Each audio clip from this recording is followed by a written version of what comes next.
Welcome to Planning for the Future, the podcast. Welcome to the show. We're sitting here with Dana Trenchfield. She is the president of Results Retirement and Wealth Management out of Miami, Florida. Welcome to the show, Dana.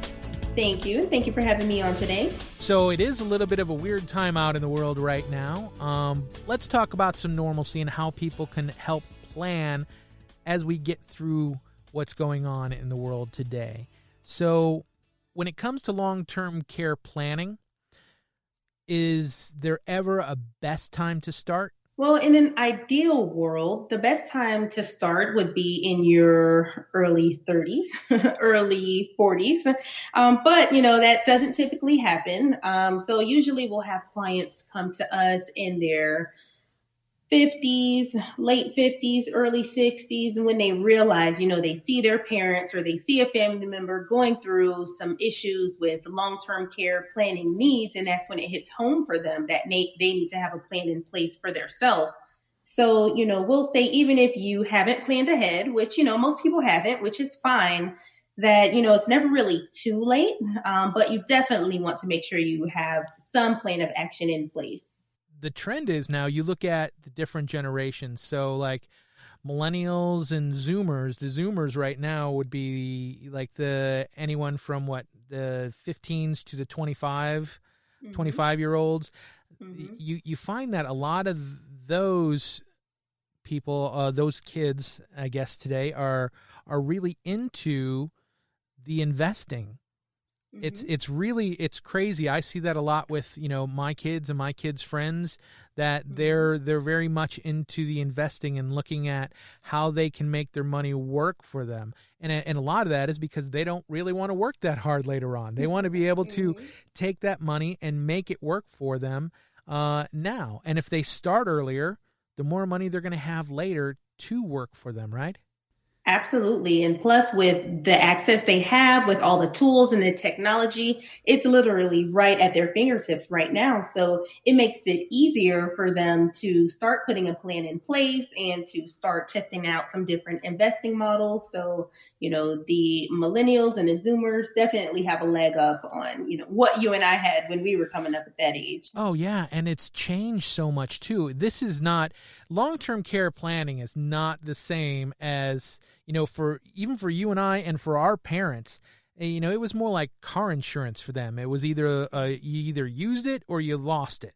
Now that money's working for you, and even if you don't need it or don't use it, it can be passed on, correct? Correct. When I speak to most older people, like, our parents or our grandparents, and I ask, why haven't you ever put a long-term care plan in place? They'll usually say, number one, because the long-term care plan insurance was too expensive and I didn't want to, quote unquote, waste my money on it if I didn't need it.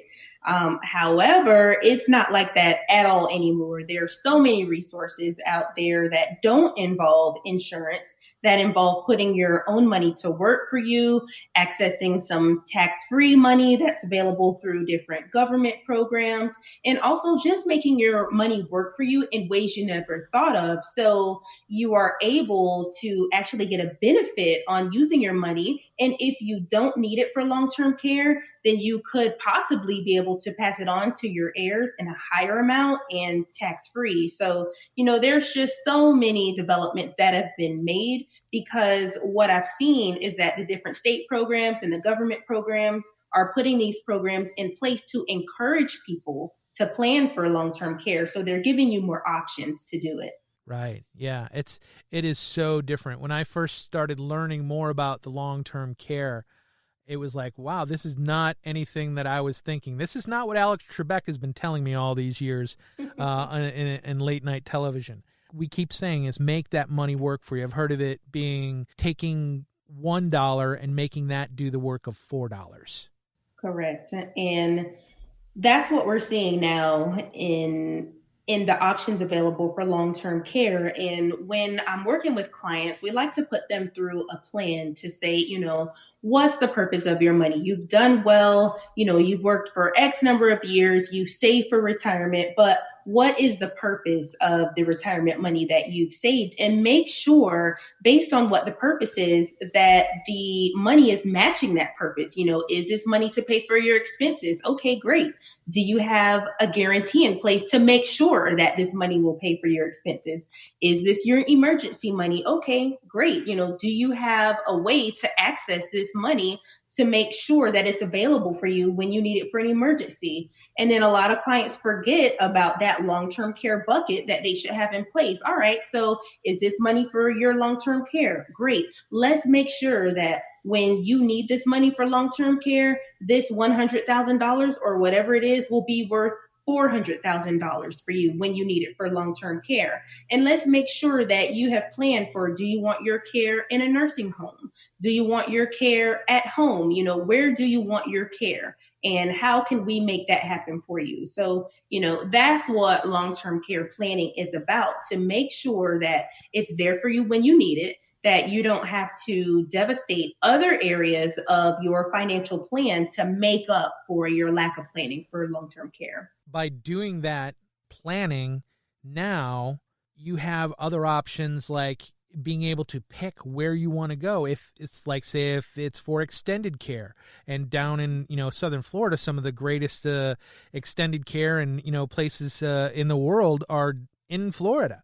So, some amazing places down there. So if you want to be able to pick one that's very nice and comfortable and seems more, like a home than it does like some just bad hospital bed, then, get your planning done now, because if you don't have that money and you're looking at somewhere between, $8,000 to $10,000 a month, even more some places for long-term care. 100% correct. And what we've seen for the clients who don't have a plan in place and they end up, needing long-term care, a lot of times when it comes to that point for them, they have very limited options and they end up somewhere where they didn't necessarily want to be, like a nursing home that is, $8,000 to $10,000 a month or more.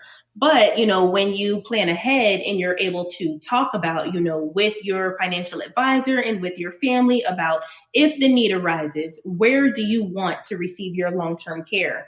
Most people will say it's going to be, in this assisted living facility, and they've already had it identified and have the plan in place.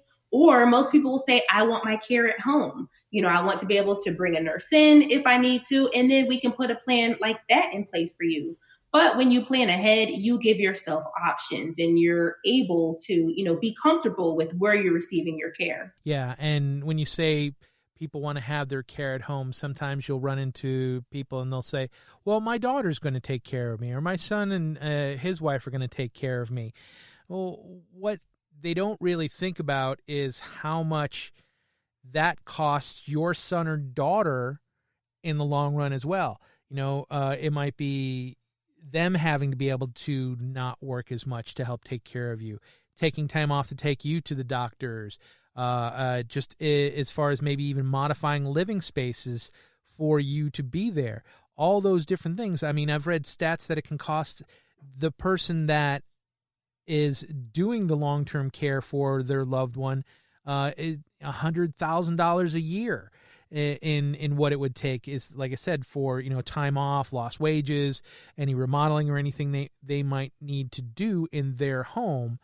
And that's not even above and beyond the stress. So if they have the planning, they can do the thing, like you said, have somebody come in and do that. Because, you don't want your daughter or your son-in-law having to help you in and out of the bathtub or anything like that, right? Correct. That's absolutely correct. And what we see for most families that say, okay, I have my son help me out, I have my daughter help me out, they haven't thought about not only just the financial toll, but the personal toll and the physical toll that it will have on their family member to take care of them, the time off from work, the time away from their own kids. So what we see is a lot of people are in situations where they find themselves, we call it the sandwich generation, where, your parents are aging and you have to care for your parents, but yet you still have kids at home too. So you're in that in between where you're caring for your kids and you're caring for your parents. You have the financial responsibility of both your parents and your kids. So when we speak to our clients about that, and our older clients, when they sit down and they think about it, that's not what they want for their kids. They don't want their kids to have that kind of stress, when they sit down and think about it. So that's what planning helps you to, uncover all those aspects of what would be involved in your care. And do you really want to have to depend on your son or your daughter or your daughter-in-law or your son-in-law to have that kind of responsibility for you? And in most cases, the answer is no, especially if they know that their kids might not even live close to them anymore, or that their kids have, their own kids or sometimes even grandkids that they need to worry about for themselves as well. That's another great point that you just made. So our grandparents and our parents were used to the multi-generational household, and everybody generally lived within a short distance from each other. Well, now you see the family units as they expand, they move all over the place. Or the parents want to move down to Florida. Say they've lived up in the cold weather forever, or they're somewhere up in Ohio, and they want to move down to Florida where it's warm and they don't have to deal with all the winters. Well, their kids are up in Ohio. So how are their kids going to help them out if they're down there? And it just makes so much more sense, and they get that peace of mind, and the options are so much more just from, even getting that simple plan started. The ability is there to make adjustments, right? It's not just because you start with something doesn't mean you're stuck in that plan forever. You can always make adjustments. Isn't that the way it works? That's 100% the way it works. And what we've seen, the way long-term care planning has evolved over the years is that, it's more like an investment into your future, because even if you don't need the money for long-term care planning, the money is available either for you or for your family members, usually at a reduced tax rate, or a lot of times tax-free, or for other things that you may need it for. So, it's not your typical long-term care insurance that you may be familiar with. That's what most people think of when they think about long-term care. But, once we sit down and we start to educate and we talk about all the different options available, it really comes down to making your money work for you and making sure it's available for what you need it for, without having to stress other areas of your life financially and personally with your other family members. But, just making sure you have a plan in place to make sure your older years, your golden years, can be truly that, and stress-free, and you're able to just be comfortable with the care that you receive, and really sleep well at night knowing you have a plan in place. This is Planning for the Future with our guest, Dana Trenchfield. To get a free copy of Dana's book, call 800-394-0495.